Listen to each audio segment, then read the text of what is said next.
Welcome and thank you for taking time out of your day. My name is Andrew Wright, and today we are here to talk about microaggressions and allyship. That's not a phrase that trips off the tongue particularly easily. And for some of you, you'll be scratching your head looking at that title. So we'll unpack it in just a moment. First of all, let me tell you who I am. I am, of course, working for Country Navigator today. Country Navigator work as experts in cultural behavior, the cultural behavior of teams and individuals. And we work very closely with organizations around the UK, around Europe, around the world on supporting you in identifying your team cultures, working out ways of adapting or flexing your culture so that it's fit for purpose. And we'll talk a little about culture today. I've spent my career trying to be less sensitive. I'm going to come back to that statement in a moment because it's really applicable to our subject today of microaggressions and allyships. People misspeak, people make mistakes. I often overnotice those, and perhaps you do. Perhaps you don't notice them at all, but they are there. Microaggressions are a part of our everyday behavior. And we shouldn't judge each other for them because they're usually accidental. They're usually completely subconscious. Let me tell you who I am. I'm a communications consultant. I've worked for the BBC, for the British government, for a few hundred corporate clients around the UK, around Europe, around the globe. I was a professional radio and television broadcaster for 10 years in my 20s. I'm now 52. I used to work in war zones on news gathering and documentary production, and I work in classrooms. Sometimes those two things are very similar. Depends on the school. I also now run companies. I have two businesses of my own, and I collaborate on a company that my wife owns and runs. Sometimes I misspeak. Sometimes others in my life do. And that's when the problems can arise, when we lose understanding through what are called microaggressions. We'll come back to my oversensitivity in just a moment and see why that can be problematic sometimes when it comes to those microaggressions.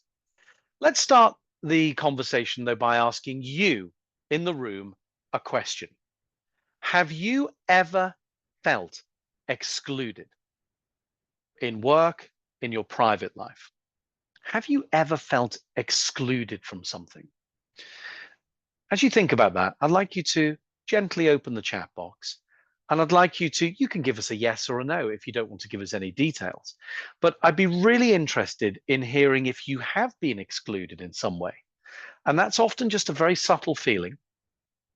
Now tell me why and how did it feel? Lots of people are saying yes. So many of you. It gives me a chance to say hello to, my gosh, an avalanche of names. Florence, Jennifer, Stacy, Anna, Charles, Nayara, Victor, Luson, excuse me, I think I've pronounced that name incorrectly. Victor, Nayara, Henning, Alexandra, Larry, Hannah, Sheila, Vishal, Daniela, Carlos. Takes me back to my radio days, shouting out to people. But it's nice for you to hear your name. Nicola, Luigi, Sabine, Anna, Hugo, Andreas. All of these people are saying yes. And then Jennifer adds, it hurt your feelings. That's a very common answer. See, in my introduction, I wrote the line, I've spent my career trying to be less sensitive because feelings are very human. And when people misspeak, when microaggressions happen, Jennifer, it does hurt our feelings. And that's okay. It's appropriate that they would be hurt. Laura says, yes, if an established team has its own jargon or unspoken rules and you're the newcomer. Yeah. In fact, Hollywood, I think, have made a fortune out of making films about people who are the outsider, the outlier, the person who is othered. The new kid turns up at a school, they join a clique and everything's different and they just sit in the corner. And one of my favorite films, Dirty Dancing. Nobody puts baby in the corner. Love that film. Adeline says, yes. Florian says, of course. Okay, yes, at the workplace because of a language barrier. So In this room, I'm going to imagine we have maybe half a dozen or a dozen different languages present. We are speaking today in English. But does this make you feel excluded? If I speak too fast and I start using jargon or I have a heavy accent, that can make you feel excluded. Simple things can be microaggressions. Anna says they were talking in another language. I was not fluent. They were not inviting me. They were not appreciating the efforts. There's so much in that one answer, Anna. I wonder, Anna, how much of that was intentional? It's often easy for us to assume that it is intentional, and perhaps some of it was, but was all of it? Maybe not. We'd have to talk more to find out. Paulie says maybe not actually excluded, but ignored. That's interesting. I'd love to hear more about that answer, if you can add a tiny bit of context. Hendrik says, yes. Bettina, yes, by not being able to join the conversation, as I'm not familiar with the topic discussed. So imagine you're walking into a work conversation. That conversation's already been going on for a while. You join. You're very open to listening. Other people can see you're there. And nobody stops to say, hey, hold on a sec. Let's bring Andrew. Andrew, we're talking about X and the effect it's having on Y. And Tom over here has had an issue this morning, which he's just unpacking. Tom, carry on. Now, Andrew is included. Takes 10 seconds. Does it always happen? No. Stephanie, colleagues talking about spouses and children when I do not have either. Yeah. And, you know, I became a father quite late. I was 43 when I became a father. And that was pretty tricky for a long time to be left out of that conversation. And I am very aware now, I've mentioned my children, I think, once. I'm very aware of not over mentioning them unless it's relevant or contextual. And even then, am I being thoughtful? Am I being microaggressive in saying, oh, my children this and my children that? Am I excluding people who don't have them? Yes, I probably am. So how many of us have done this? I'm just going to pronounce your name now. Is it Venkata? Forgive me if I've got that wrong, and I don't even know if I'm saying the right name. Excuse me for my mistake. Yes, especially due to remote virtual working conditions. About 5 minutes before I started this masterclass, I was running a seminar on virtual working and how virtual and hybrid working, cameras, microphones. This, you can see me, I can't see you. This is very othering. This is very excluding. As a broadcaster, and for 10 years in my 20s, I would spend my whole career talking to people that I never met. Psychologically, that's a very interesting experience. It's not even a microaggression, it's just being excluded. And Florence says at work, having the impression that you are the last in the team to be informed about something. How many of us are appreciating that experience? Florence, thank you. Nayara, people did not identify with me or did not like your way. That's a cultural difference at play there, a very definite cultural difference. You do this one way, they do it another, and they did not appreciate the difference. Frustrating, isn't it? Especially when we have for a long time worked in a cross-cultural, multicultural world. I'm not just talking about national identity. My brother, who grew up in the same place as me, has a different cultural approach to everything from time to analytical thinking to the way he communicates. He's more indirect, I'm more direct. Sheila, I love the name Sheila. Feels like you are inadequate. Yes, Sheila, it can really hit your confidence and your feeling of self-worth when you are excluded for one reason or another. And of course, most of the time it's unintentional or it's just a thought that was missing. And finally, Victor, when people talk a lot and don't give me a chance to express your opinion. Well, Victor, how do you feel about the conversation so far? You can speak out loud if you want. I believe very much in what you've just said, and you're very welcome to speak out at any point. Listening to people is one of the simplest ways of avoiding these feelings of exclusion or microaggressions. If you commit to listening to people at least 50% of the time you're exchanging information with them, it's amazing how much more you notice. It's amazing how you can notice people feeling excluded, feeling hurt, feeling frustrated. And maybe that's one of the first points. if we ourselves are guilty of microaggressions, can we notice them just a little bit more? I believe we can, by noticing the reactions that other people have to the things that we are saying. Thank you so much for such a busy chat box early on in our conversation. So let's have a look at the effects of exclusion. In this masterclass, we're not dealing with deliberate discrimination. That's not what we're talking about. That's consciously enacted. That's someone going out of their way to offend you, to other you, to exclude you, to make you upset. That's not microaggression. That's just plain aggressive behavior. Where, and by the way, the definition that I understand of aggression is if you're an aggressive person, you believe that your needs are more important than the other person's needs. There are many famous people who are classically aggressive, many politicians, many very famous ones. I don't know the mix of the room, so I'm not going to mention any particular names, but they think that their needs are more important than yours. That's basically the root of aggression. Microaggression is usually accidental. We're focusing on accidental, unthinking, careless words, thoughts, and actions that exclude and put others down. So microaggression is a term used, and here's a definition. I think this is really useful. At the end of this, I'm going to ask Luke just to grab the screenshot of these two definitions and put them into the chat. Can we do that in Zoom, Luke? I've just come out of a Teams. Oh, there's the man we need, the no problem guy. Thank you, Luke. Thank you very much. Microaggression is a term used for commonplace, daily, verbal, behavioral, or environmental slights. A slight being a verbal mistake. Whether it's intentional or unintentional, these microaggressions communicate hostile, derogatory, or negative attitudes towards stigmatized or culturally marginalized groups. I wonder how many of you look at that and recognize that you've received a microaggression, maybe even more vividly than you've already considered. Or to put it another way, because you are X and probably are or not, or like you don't like Y. So you're X, I'm Y, so we're different. And we're completely different. And we're going to assume that you're different.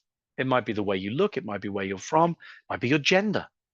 It might be the color of your hair, the clothes that you wear, the accent that you speak with. X and Y, difference.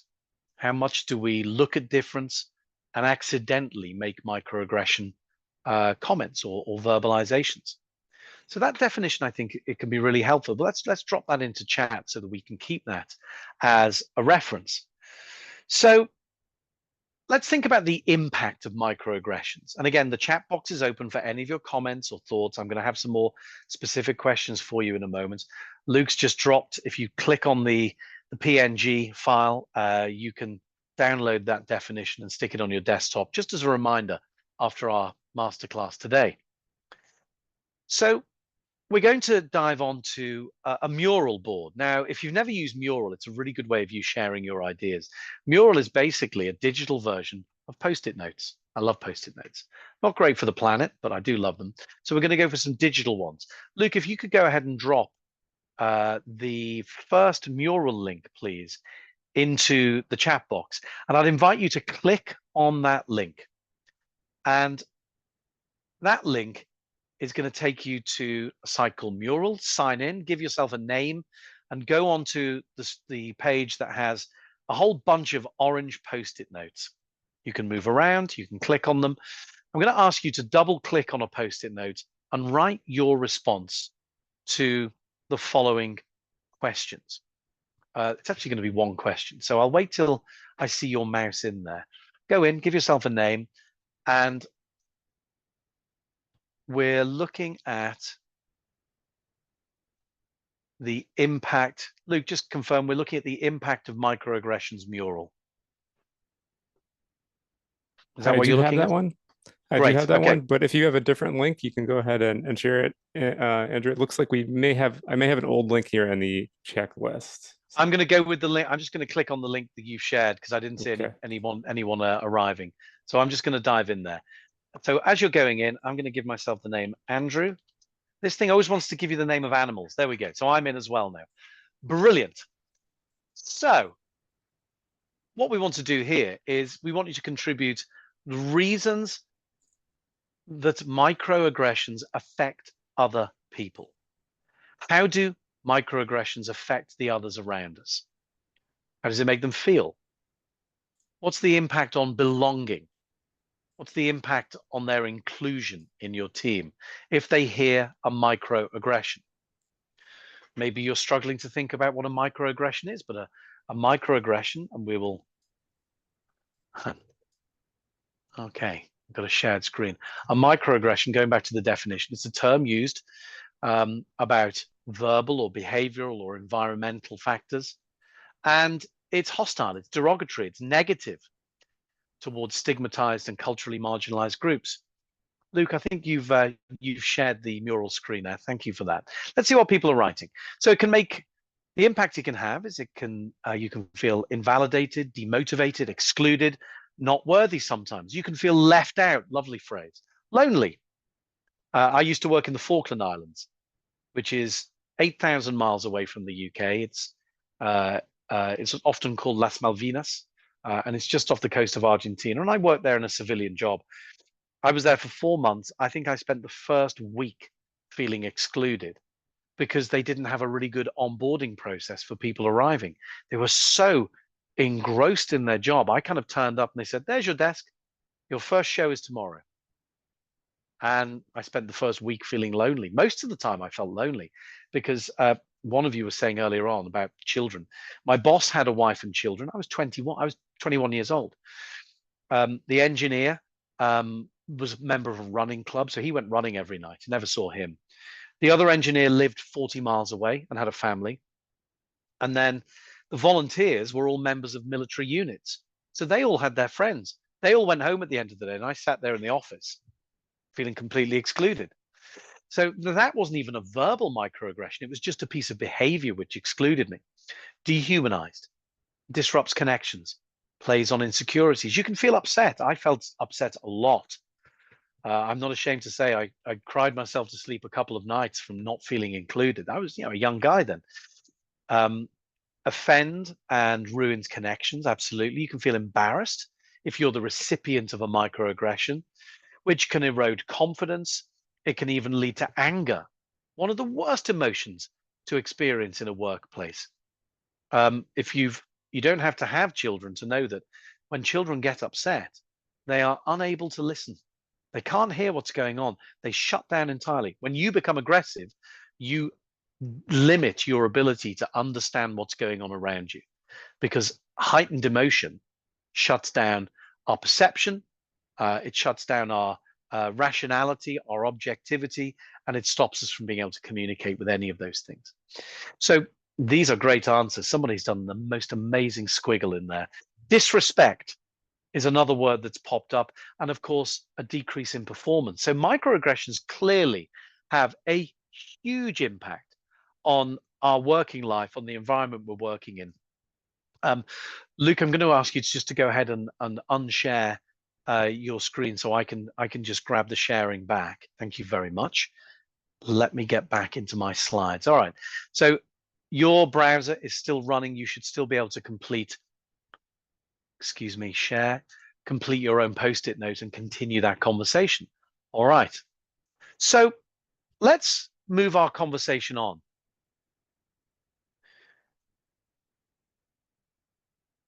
Why do we need to deal with microaggressions? Well, it's fairly simple for me. This is about hypersensitivity. There is an argument about hypersensitivity, which I'm just going to discuss for a moment. Research is clear about the impact seemingly innocuous statements can have on one's physical and mental health, especially over the course of an entire career. They can cause increased depression, prolonged stress, trauma, physical concerns like headaches, high blood pressure, difficulties with sleep. Now, even if you're attending today and you're thinking, I don't really experience this, I'm really happy, I'm glad, and that's really relevant. But you do, of course, work with other people, and you will know somebody who is the recipient of microaggressions. So if you're not a recipient, this is not about healing yourself. This is about being there to support other people and understanding how these excluding comments or behaviors are impacting them. Microaggressions can negatively impact careers as they're related to increased burnout, less job satisfaction, and they require significant cognitive and emotional resources to recover from them. Note that exclusion is something that can happen to any of us. It's happened to me. It may have happened to you. That's more of a reason to care about this subject. It impacts a lot of the people around you. So let's have a look at some core concepts. Let's have a look at these examples. And using chat, I'm going to ask you in a moment what these 6 examples, these are people we've created and scenarios created based on real scenarios. I'm going to ask you what they have in common. What was the intent behind the things they said? Luke, would you go ahead and just put in the chat box some simple cues for these questions? What do these have in common, first of all? And what was the intent behind the things that were said? How do you think the affected people felt? So there's 3 questions. Answer one of them, contribute a thought. I would love to hear what you think about these. So already people are starting to post. Let's go through them. The first one in the top left here. When the terrorist bombs went off in 2015, several of Pia's friends at the riding club in Paris texted her, telling her not to worry. They knew she was, very tough for me to use this expression, forgive me, one of the nice Muslims. The second one, Sonia, a native Houstonian, is often asked about her real origin and complimented on her English. Raj is always asked to explain the rules of cricket. As an Englishman, and England and the UK obviously had a historical connection with India, and cricket is played far better in India, many people would argue. That's one I've heard myself in a room. I've been in a room where that's happened. Natasha is asked if her parents were in the KGB. Sun Li is always complimented on her math skills. And George is always asked if he's tried going on a diet and doing more exercise. You know, you'll smile hearing some of these because they sound almost like stereotypes. But what do they have in common? What was the impact behind the things that were said? And how were these people affected? Let's just go and have a look at the chat box, because you guys have clearly got some strong opinions about this, judging by the volume of what's in here. So othering. These are stereotypes. Yes, Larry, is it Larry or Larry? You've gone straight to stereotypes. A stereotype is where you define someone based entirely on one aspect of who they are. So let's use, I'm from Liverpool originally, and in the 80s and 70s and 80s, people from Liverpool were stereotyped as lazy, not willing to work. They like to go on strike. That was a stereotype. Or even criminal activity, thievery and things like that. So that if I say I'm from Liverpool, someone in the 70s and 80s in London might think, haha, have you got a job? Are you claiming benefit? I've heard all of these. So stereotypes are one of the common things that are going on here. What do they have in common? What was the intent? Well, we've got unconscious bias going on. Absolutely. We hope it's unconscious. We hope. We have lots of people talking about bias. There is an element of racism here. It depends on the intent, doesn't it? You can say a thing that isn't racist but sounds racist, and it does depend on the intention. It could be ignorance. Ignorance isn't always racism, which is, I think, helpful, because racism is used a lot as a label for people who have misspoken, who have made a mistake. And calling someone racist is in itself often a piece of very blunt labeling. We call labeling attribution. You know, I'm a Scouser, that's attribution. Maybe I'm lazy, that's definitely attribution. we should try and avoid attribution. It's a tricky area. It can make people feel afraid. These comments are pointing out difference. There is some positive discrimination going on here. You could be I mean, yeah, a number of these comments were plain insulting. Othering and us versus them mentality. They might have felt attacked or mistreated. There are presumptions here, especially with Natasha. Natasha is clearly someone whose family is from Russia. Oh, well, your family in the KGB. It's like, and we heard, unfortunately, some of this on the football terraces in a European Championship game, I think last night. I think Germany were playing last night. I'm not a football fan, but I saw a headline about some very offensive comments made about the war by, I think, passing England fans to German fans. Those are stereotypes. They are deeply offensive. They come from a place of ignorance. Those are not microaggressions. That's aggressive and probably racist or prejudicial behavior. When you chant on a football terrace, there is always someone leading that. The people following it who don't know what they're talking about, maybe that's a microaggression. Again, judging is very difficult and something I try and avoid. Prejudice and tagged. Look, the comments in here are superb. Florence is saying they probably couldn't believe their ears as they suddenly realized that the people around them perceived them in a different light. Yes. Imagine George, a great manager, productive worker, friendly, approachable. And somebody comes up to him and says, "Hey, George, I've got a new diet you might like to go on. Maybe you could up your exercise." George didn't ask for that comment. It has been considered that because George is a certain weight, he needs to go on a diet. That would be unbelievable to George if he'd never heard someone say that before. And many of you, I hope, are in environments where microaggressions are rare, so they are surprising when they happen. That would be a good thing. Jennifer would ask me about the Beatles. I have a couple of stories, Jennifer. My father, I'm going to have to feed the stereotype. My late father, who would be 80 next month, used to play. You call it playing out in England. If you guys, if any of you aren't from England, playing out in the street, yeah. So my father used to play out in the next street to Ringo Starr from the Beatles. They were about the same age, and he would see him around. My mum and dad used to go to the Cavern Club in Liverpool when they were first dating. So yeah, there's some stereotypes of play, but being from Liverpool is about more than the Beatles and more than Liverpool Football Club. I was born 800 meters from the Liverpool football ground in Anfield. I was born at home. Most of the young people I meet, when I tell them where I was born, assume I'm a football fan and I'm a Liverpool fan. I'm not a football fan at all.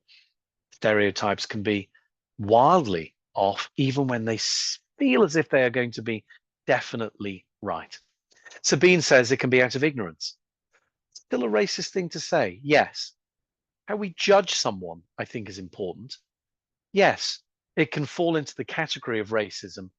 Was it intentional or was it born out of ignorance? Could we confidently say that we have never accidentally said something which could be perceived as maybe not racist, but definitely ignorant or uneducated? I don't think I could. I don't think I could at all. I think I've made a lot of mistakes over the years because the world is complicated.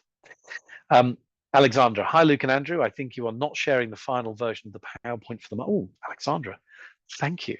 I thought I was sharing the right version. Luke, if yours is different, we can go over to your version. Thanks for that note. Good bit of admin there. And Joanna says, the intention was okay. They wanted to spark conversation. Yes. Now, this is a really nice conclusion to this conversation because there's a lot of negative behavior going on here. Some of it unintentional, we hope. But Joanna's talking about intention. The intention was okay. They wanted to spark conversation, grabbing on the first thing popping into their heads, focusing on differences and distinctive characteristics. But you can always pick something else to talk about. Joanna, what a wonderful, enlightened comment. Florence is then saying, sorry, Joanna, but what do you mean by the intention was okay? I don't see anything okay in any of the comments. Now, allow me to give devil's advocacy here. I work with people who are, I work with many people who are neurodiverse. I work with a couple of young people reasonably regularly in schools who are on the autism spectrum. And autism affects people in many different ways. Sometimes that can affect the filter between what you're thinking and what you're saying. My late father-in-law had had a head injury, and his intellect was intact, his character was completely different, and he had lost his filter. That filter of civility that we apply, where we think, should I say this? He would just say it. So intention is something that can come into play. Some people find it difficult to filter the things they are going to say when their intention is just to start a conversation. And they may be from an ignorant place, but if they don't know that, that can mean their intention was not to be offensive. And that's a long conversation to have. And Florence, thank you for questioning it. I believe the spectrum growth for the microaggressions with LBGTQ, sorry, there's a tiny bit of dyslexia coming in whenever I see lots of letters together. Not sure I'm Generation X, are all very knowledgeable about the details. And I'm being honest and hopefully not disrespecting anybody. Well, that speaks, how do I pronounce your name? Dulcie? Am I saying that right? Please do come on mic and correct me. I hate getting people's names wrong. There are differences between the way we understand each other for many different reasons. It might be cultural, it might be generational, it might be context, perspective, experience, and so on. My father grew up in the after effects of the Second World War. I grew up in the 1970s. My children are growing up in the 2020s. Our perspectives on the world are very, very different in terms of hardship and challenge. Then there are cultural differences, there are gender differences, there are differences of sexuality, and so on and so on. We can't always have every single insight. But what we can do is say, what don't I know about this person? Where might the differences be? How could I avoid a microaggression? That doesn't mean to say you always will, but it means your intention is strong. We're going to come on to some techniques in a moment. Thank you so much. This is such a rich conversation. And of course, talking about taking offense, well, believe you me, I put a lot of thought into how I would talk about this today, because talking about how not to be offensive, thank you, Dulcie, can of course offend some people. There was a comedian who spoke recently. I'm not going to quote which comedian it was, but he was talking about how people find humor offensive. And he said, I don't intend to offend people with my humor, but it's often difficult to say something from a strong, opinionated perspective without offending somebody, because we all have a different take on ideas. So offense is difficult when it's intentionally given. And I think we know what that looks like. But I like to assume that people are not trying to offend. I like to assume that people are communicating with kindness. I have found that easier than looking at everyone as a potential source of aggression. That's a personal viewpoint I wanted to share with you. So let's have a look at some situations. Let's see if we can identify whether common situations could be microaggressions or not. So dive onto the chat as we go through each of these.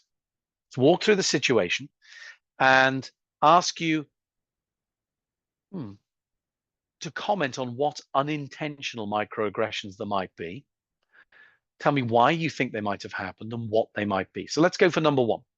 Maria has just come back from maternity leave. Mark invites her to a meeting at 5 p.m. to go over what she's missed. Mark is a new manager and hasn't met Maria before. Is there a microaggression in that exchange? Think for a second. No, says Larry, okay. What unintentional microaggressions might there be? Remember, we're looking for things that are not intentional. And this example, I've had 3 children. My wife has been a mother to young children 3 times. So even before I saw the answer to this, I had a perspective on it through experience. Let's have a look. 5 p.m. for a mom might not be the best time, says Daniela.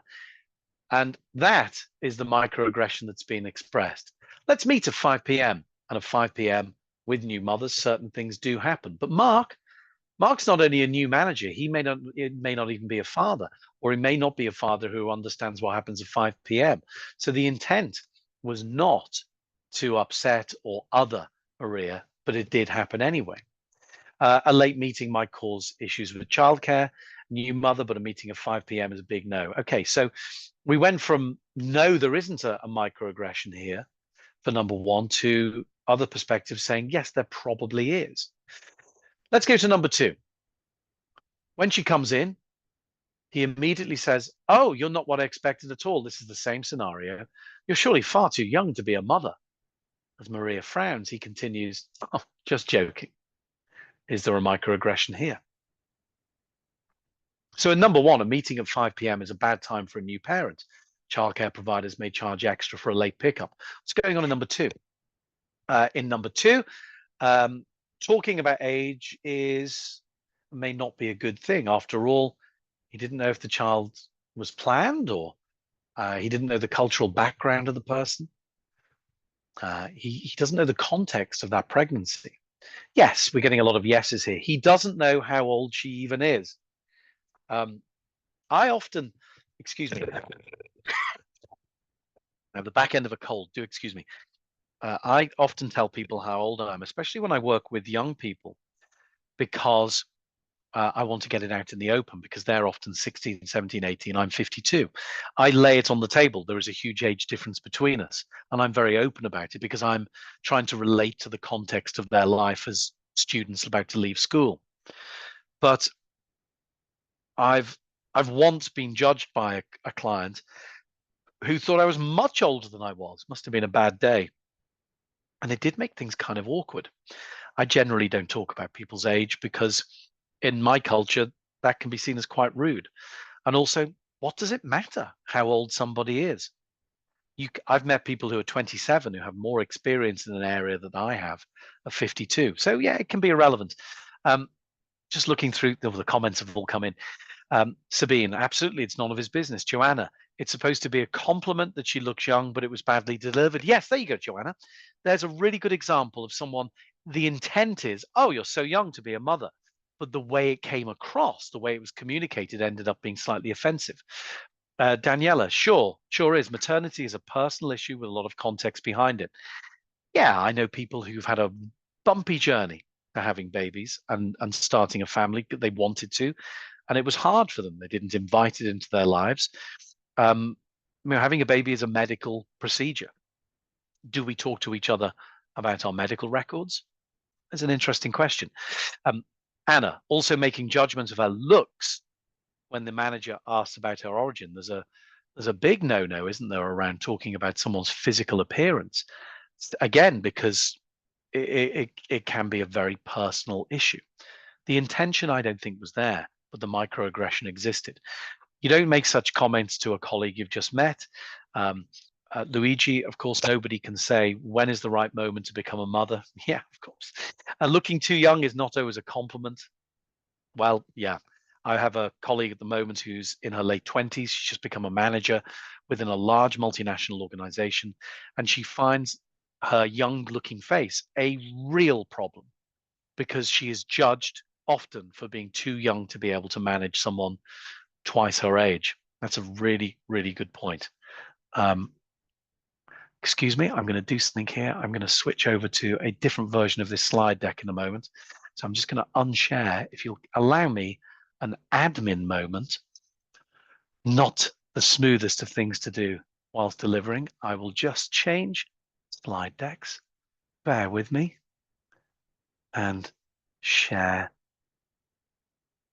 this one, and then I'll bring it back up on the screen. Sorry for the technical pause there. Even with a great producer, sometimes we have to stop, and I'm almost there. Almost there. And we're back with this lady here. Okay, we're back on. All right, so number 3, they engage in small talk for a while. Mark says, your English is really good. Where did you learn it? Maria replies that her parents taught her, to which Mark responds, they must be really good teachers. Where are you from originally? Where's the microaggression there? What do we have going on there that is an unintentionally offensive or upsetting comment? There's a lot in there. So in the last one, commenting on age and appearance is not a good start. More importantly, this is professional conversation, and Mark has labeled Maria as a mother. So labeling is something we should avoid. His comments about youth may be considered undermining, could undermine her experience or her ability to do the job. Who's to say being young means you can't do the thing you're doing effectively? Dismissing her annoyance at the comment as a lack of sense of humor is an additional microaggression. Actually, from my point of view, oh, just joking is actually passive aggressive. So it's gone from being accidental, and I think Mark is embarrassed and he's trying to brush it off. Oh, I'm only joking. He wasn't joking.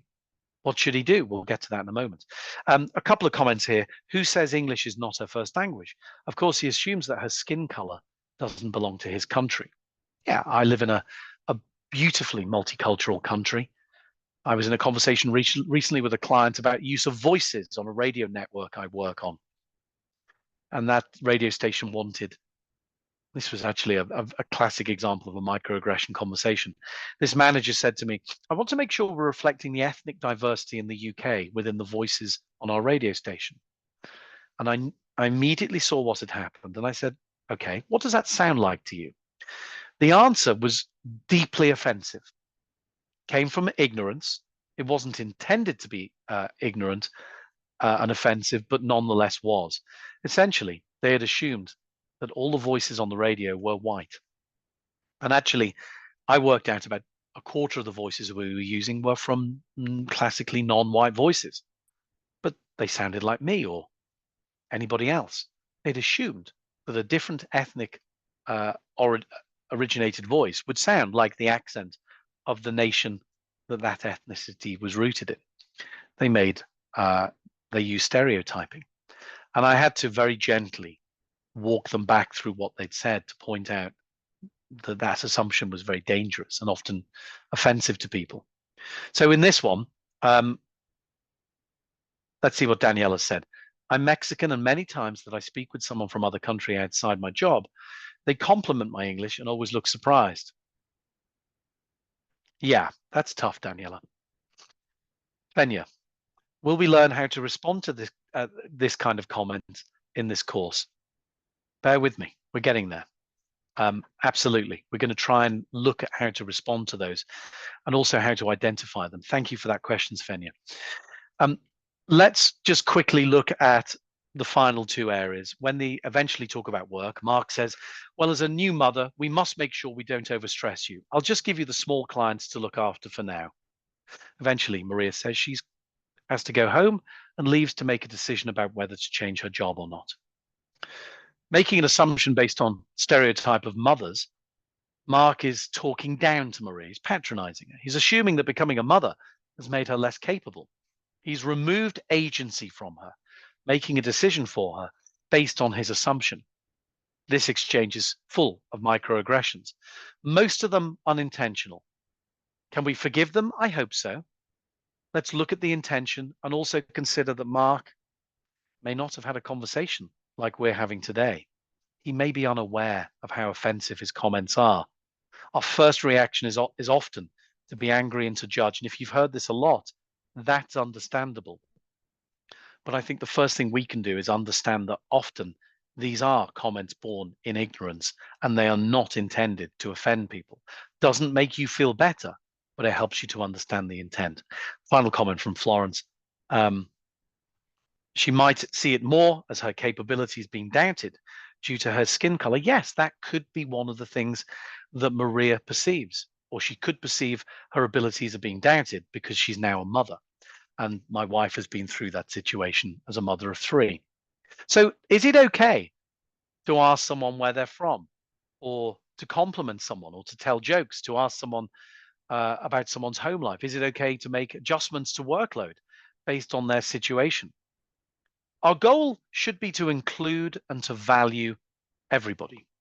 When you single someone out or emphasize their difference, you exclude them.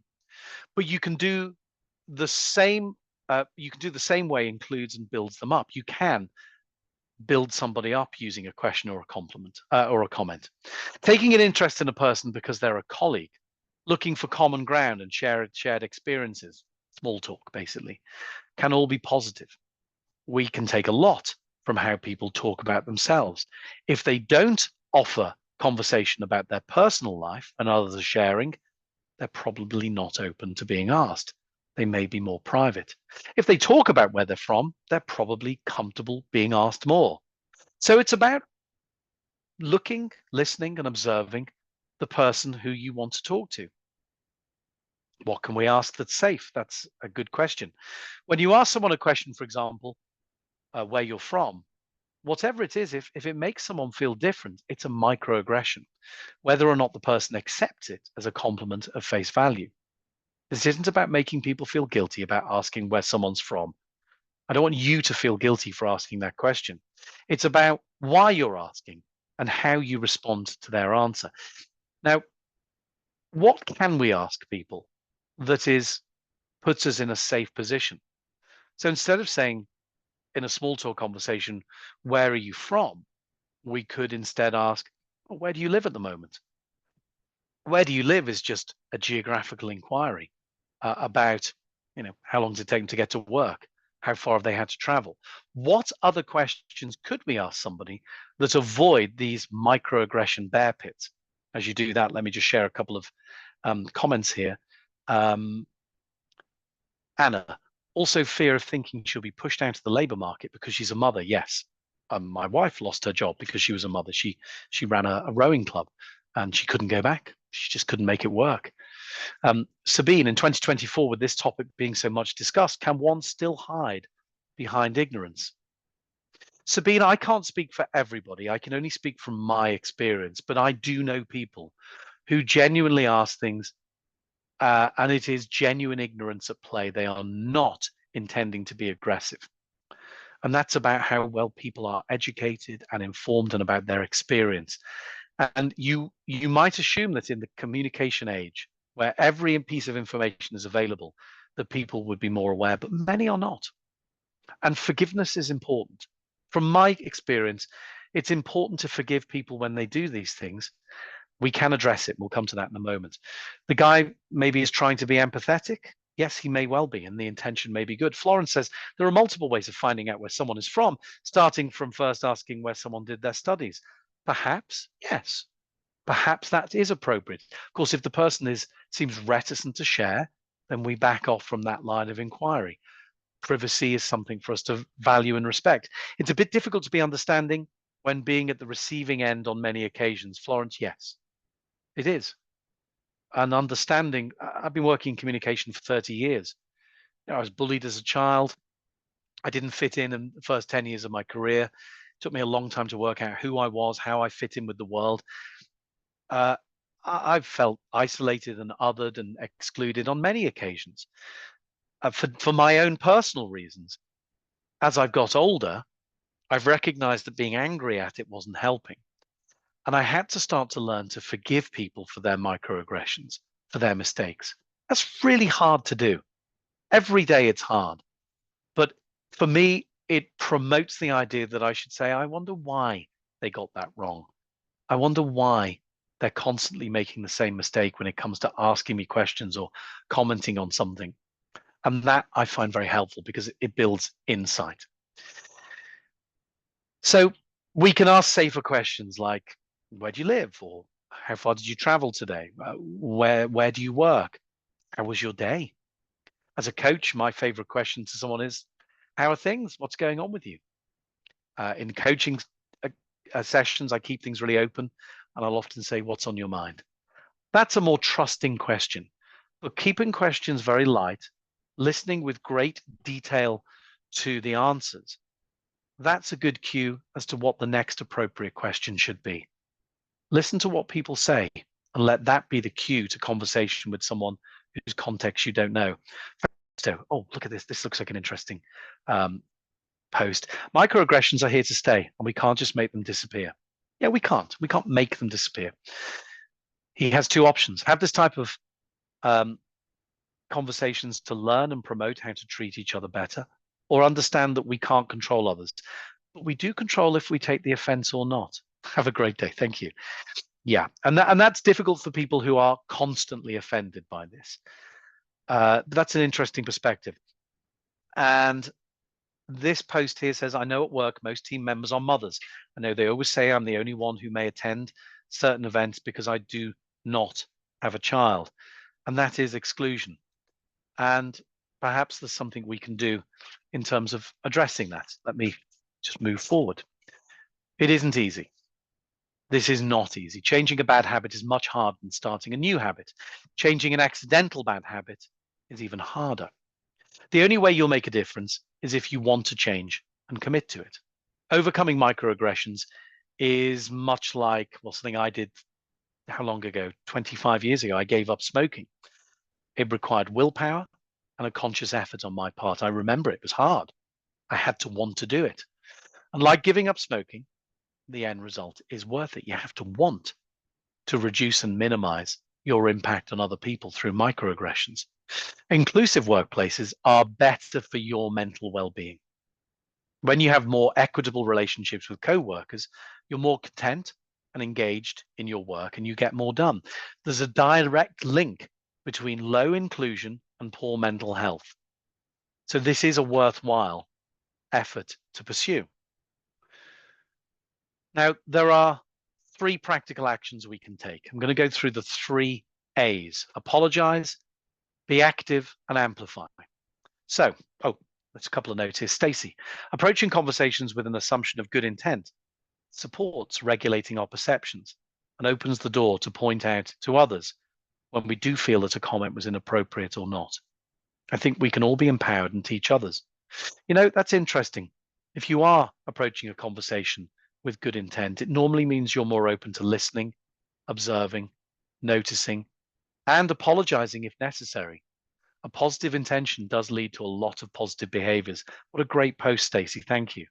And Sheila agrees. Christine, will the slide deck be available afterwards? Luke, there's a good question. Do we share the slide deck for this masterclass with our attendees? I will check on that for us and I'll have an answer for you in just a bit. That's great. The best, even when we don't know. Good to say we don't know, but we'll find out for you. So let's go through these. First of all, apologize. If we are the deliverer of a microaggression and we realize we've done it, it's important to apologize. A friend of mine once invited a group of co-workers to a Christmas party, and they chose a nice pub, very English, and they invited a colleague, we'll call her Sadia, and she was a young Muslim colleague. She declined the invitation. Later, a colleague told my friend that while she was perfectly comfortable celebrating Christmas, even though she wasn't comfortable going to a pub for the meal because they serve alcohol. She was also very uncomfortable asking her father to drop her off there. She was hurt that she hadn't been considered when the location, the venue was being planned for the Christmas party. An immediate and unconditional apology saved that situation. She said, "I'm sorry, I was wrong." Not, "I'm sorry that you felt like this." If you apologize, make sure you're apologizing for you, for your actions, not for somebody else. Very passive aggressive for me to say to my wife, "Well, I'm sorry that you're upset that I didn't do the dishes. I was trying my best." That's passive aggressive. That's deferring responsibility. So apology is important. Number 2, be active. Don't be passive when you or someone else uses a microaggression. Call it out, preferably in private and in a way that doesn't impact the victim. If you are able, redirect the comment or gesture so as to include rather than exclude. Make sure your intervention doesn't aggravate the situation, but it explicitly rules out repetition. Calling something out, I'll give you an extra piece of guidance here, is a piece of feedback. And feedback is always good when it's calm, specific. It talks about an event, it talks about behavior, and it talks about the impact of that behavior. For example, Andrew, when you invited Sadia to the Christmas party at a pub, she felt really uncomfortable with coming because of her religious beliefs. Not about celebrating Christmas, but because she didn't want to go to a venue where alcohol was being served. And that's made her feel very excluded from the event. Tell me your thoughts on that. That's how you call someone out. It's not a confrontation. It's pointing out what has happened in a calm, collaborative, constructive way. Finally, amplify. Using your voice, amplifying others is the most positive action to include others. So as a leader, you can lift others up and demonstrate that you value their input. Amplification emphasizes the professional qualities you value and demonstrates inclusion. It is not about making concessions or giving additional support, what we call savior syndrome. It's consciously putting down the structural advantage you have to allow others to be heard who might not otherwise be heard. Essentially, amplification is, if you're in a position of authority or leadership, is allowing other people's voices to come through and endorsing and supporting those voices being heard. Bettina, how do I call someone out who you observe? Can you share guidance how to approach a person that talks in a microaggressive way? Well, what I can say, Bettina, without specific examples there, is that you need to be specific about the thing that was said with that person. So the example I just gave you with Adina, was it Adina the name? Yeah, with the Muslim lady who didn't want to go to the pub. I would have gone to the other person and calmly told them the specific thing that I noticed, the behavior that they exhibited, very objectively, no subjective opinion here, and how it affected the other person. So I would be specific about the event, the behavior, and the impact. And then I would ask them for their point of view, and I would listen with an open mind, because you might be wrong. You might have misunderstood it. That gets into a much deeper feedback technique question, but those are the basics of giving feedback in any scenario. And Stacey agrees. It's important for people to speak up when they hear or see something that's not appropriate. But understand in the moment, it's not always what people feel capable of doing. They could have a discussion with their leader, management, or others to try and get support to address the situation. Sabine, you're welcome. Now, there's so much more we can talk about, but our time is pretty much up. I want you to think about how you can be an ally to the people in your team, to those people who may be victims of microaggression, how you can, first of all, acknowledge the experience they've had and ask them if they'd like to discuss it with you, and how you might ally with them to approach somebody who has consistently delivered microaggressions who they might not feel comfortable enough to approach. I've done this when I was 14. I've done it when I've been a boss. It's difficult to do, but sometimes the people around us don't have that confidence to deal with microaggressions in the way they would want. And being an ally to them doesn't mean causing conflict. It means helping them to be heard, helping them to explain to somebody that they feel excluded or othered. We could have talked forever, but if you take away one thing, it's that microaggressions exist. They're usually unintentional. It's easy to judge and become emotional, but understanding why they take place is important, and starting to address them either directly or using allies can be a good next step. I want to thank you for joining us for this Country Navigator Masterclass. There's, I think, a feedback sheet from Luke that he's going to drop in that it might be useful for you to send in to us. Tell us what you think about the session. My name is Andrew Wright. I hope we meet again in another conversation, another time, and develop these ideas. Thank you all for being here. And wherever you are in the world, whatever time of day it is, I hope the rest of your day goes well, smoothly, people are kind, and you enjoy the rest of your day. Thank you for your time. Take care to all of you. Bye-bye. And thank you to Luke for being a superb producer.